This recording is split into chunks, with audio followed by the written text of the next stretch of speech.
Hello everyone, welcome to my channel. My name is Mia, and in this video I'm going to be transitioning these box braids into these cute curly pink braids in support of Breast Cancer Awareness Month.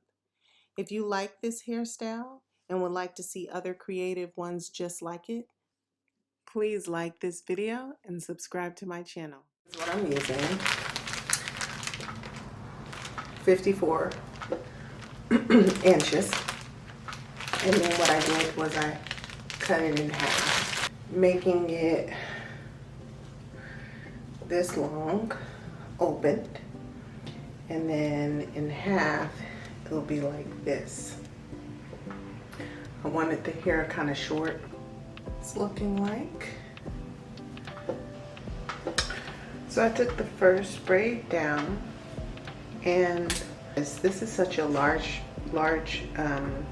piece. I'm probably going to make this into 6 braids.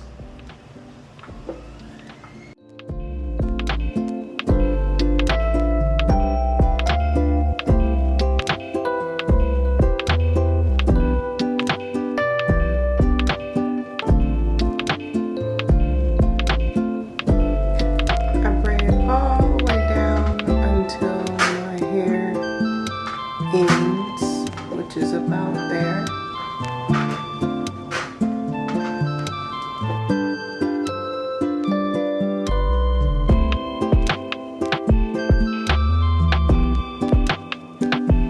Okay, got the second one done.